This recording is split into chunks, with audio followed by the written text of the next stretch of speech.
The Bedridden Shadow by the Captain. I can't tell you when it began, but I can tell you the day I first noticed it. It began like any other. The alarm clock bleated out its dull chime at 6 that morning, and I arose to greet a beautiful new dawn. I threw open the blinds and greeted the day. Golden light streaked into my bedroom, warming my bones. A gentle zephyr caressed the trees, and the birds sang their morning melodies with enthusiasm and cheer. I smiled to myself, and after soaking in the glorious vernal scene, headed into the kitchen to fix myself a little something for breakfast. I spent maybe an hour down there in the dining room, enjoying a humble plate of bacon and eggs over the weekend paper's news and crossword puzzles. When I glanced at my watch, I saw that I had spent a little bit longer reading the headlines and deciphering word clues than I anticipated. But that's okay. I'm self-employed, you see, so I can make my own hours. Since I live alone, the only person I'm beholden to is myself. A late start just meant I would have to work a little later today. I folded the paper and set it upon the table, stood up and pushed in my seat, and headed for the stairs. Upon my ascent, I reached the landing at the edge of the hall and headed into my office to scan countless lines of code for errors. Maybe 4 or 5 hours into my shift, I had to get up and use the restroom. On my way to the bathroom at the end of the hall, something gave me pause. I cast an uneasy glance into my once welcoming bedroom. There, upon my bed, was my shadow. I had to do a double take. I closed my eyes, whispering assuring words to myself that I was just seeing things. There was no way my shadow could be lying there in my bed while I stood over in the hall. Shadows have to be attached to something, and my shadow is attached to me. That's how the rules work, and that's how they've always worked. Maybe I'd gone cross-eyed from staring into the computer screen, or maybe the glow of the monitor was burning a hole in my retina, and it had created this illusion on my bed. I told myself that when I opened them again, my bed would be empty, as it ought to be. I wish that were the case. My first inclination was to deny that it was actually my shadow, of course. I had to tell myself that even though it lay there in the same spot I had always laid before, in the same way that I had always laid, and that it was just as big as I was. Naturally, I checked to make sure that my shadow was actually still attached to me. With a flick of a switch, the lights in the hall came to life, and I stared into the plaster looking for the familiar I once took for granted. The light shone behind me, but beyond me, no shadow was projected. It took me almost 2 hours to pluck up my courage and cross the threshold into my room. That whole time, my shadow had not moved. It was as if it had been seared into the sheets, a black pattern now stained upon the fabric. I approached the bedside to examine this mysterious runaway, this rogue straggler, this aberrant umbra. Overriding my primal revulsion, I seized the covers by the nearest corner and tore them off the bed, expecting my shadow to come flying off with it. I was still coping at this time. If I didn't believe that someone had broken into my house and painted my silhouette onto my sheets, I wouldn't have made it through that morning as well as I had. Now, with the afternoon waning and my shadow still lying there in the bed, despite the fact that I had torn the covers from underneath it, I was confronted with cold reality. That was my shadow laying there in my bed, and it had not moved all day. Of course, the coping didn't end here. My sleuthing led me then to look out the window and stare into the oak tree right outside of the glass. With my courage failing me, I pleaded with the gods that I would find some prankster hiding in its limbs, casting his shadow through my window and onto my bed, but I found no such thing. With the sun setting through the branches, beaming its crimson and orange sprays through the leaves, I thought for a moment that maybe it was an effect of the afternoon light, and so I closed the curtains. With only the electric lights left on in the room, I turned around again, hoping it would be gone. My shadow still laid there. I was getting desperate. "Get up!" It didn't stir. I said get up! It just laid there. "Get the hell up!" I began to shout. I screamed at it, and I beat my fists against where it lay, and I cursed it, and I threw things at it, and when it didn't move, I begged and pleaded and wailed and wept. Nothing. When I had at last bawled my eyes out, I stood up and walked out of the room, feeling defeated. I paused at the door before shutting off the light. With the room now basked in darkness, I wondered if maybe my shadow could move again. It's a silly thought, I know, but with the lights off, my shadow blended in with the rest of the darkness. Perhaps that would break the surreal and unnatural chains that bound it to the mattress where it lay. My eyes strained to see into the darkness, and when they finally adjusted, I shuddered. Despite the black room, I could still see it there upon the bed, unmoved, unyielding. My shadow laying in my damn bed without me. I didn't sleep in my bed that night.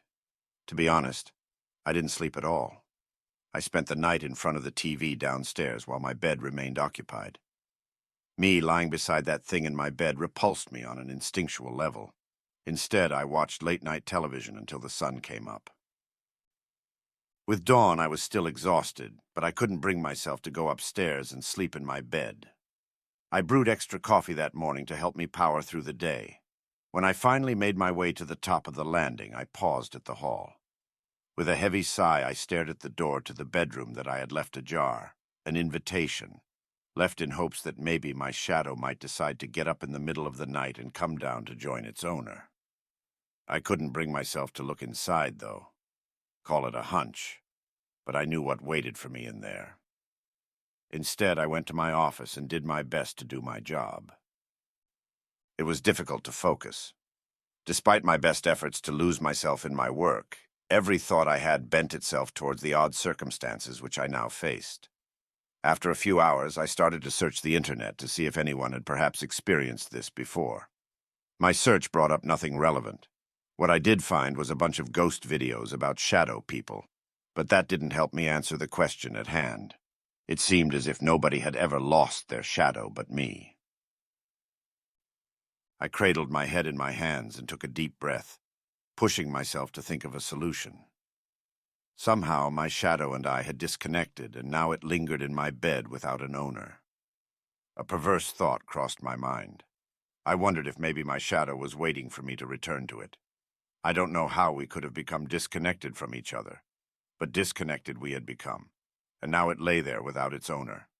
It was wild conjecture, but considering the strange circumstances, maybe it was the bizarre solution that I needed. When I got to my bedroom, I pushed the door open and gazed inside. There lay that black stain upon my life, a motionless reflection of its owner curled up in my bed. It took all of my strength and determination to even walk into that room, and when I reached the bedside, I paused and looked down at it. There it was, cold and unyielding and obstinate in its persistence to rest on those sheets. I hated it, and I wanted it gone. Better to never have a shadow at all, I thought. But if a shadow I must have, then surely it is better for it to be attached. Out of spite, I climbed back into the bed and laid down on top of it.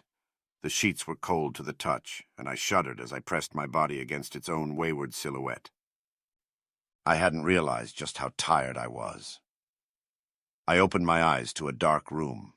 When I touched my head against the pillow, I must have passed out from exhaustion. At first, I stretched languidly, coming out of a blissful respite that I had desperately needed before my faculties returned in full force, and I sat up. One question pressed its way to the forefront of my mind. Did it work? I was terrified to get up, but I knew that I could not linger there forever. With a heavy heart, I stepped onto the floor and turned around to face the bed. That bastard was still there, curled up in a blissful and serene sleep from which I could not stir him. The dam was breaking. I laughed maniacally at my plight, wondering then if I'd finally lost it and gone insane, or if this was actually happening to me. The laughter quickly subsided and gave way instead to bitter lamentation. I collapsed in a heap on the floor, staring at the opprobrious shade that refused to rejoin its owner. It was some time before I finally collected myself. It had come to me with abundant clarity now that whatever I was dealing with was out of my league. I was just a coder, after all. I wrote computer programs for a living. Attaching wayward shadows back to their hysteric owners was something I had never engaged in before. I needed expertise in the strange and unusual. I needed someone who wouldn't flinch at the sight of someone's shadow laying in their bed like it freaking owned it. I went to my computer and began to look into priests and psychics and paranormal investigators and exorcists. To my surprise, a fair few called our city home, and I began to rattle off emails. It was hard writing those letters. speaking about all the bizarre experiments I had undertaken while trying to assess the nature of that shade in my bed, and whether or not it was actually mine. I felt sheepish as I explained away everything I had done to try and get it to come back home, and I wondered if I would find a sympathetic ear, or be dismissed as some kind of crackpot lunatic wasting their time.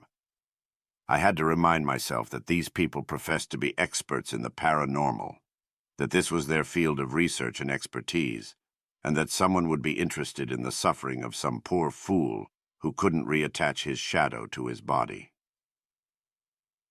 I didn't sleep the rest of the night. Compulsively, I pressed the refresh button on my email inbox. It was a surprise when at about 3 in the morning a reply came in from one Madame Chantal. This woman, apparently a medium, had taken great interest in the details of my now detached shadow laying in my bed without a care in the world. She remarked that she'd be willing to come over tonight if I could make time for her. My heart skipped a beat as I rattled off a reply. I told her I'd leave the door unlocked, and I sent her my address. Her reply came back in short order, telling me that she wasn't far from where I lived, and that she could be over within the hour.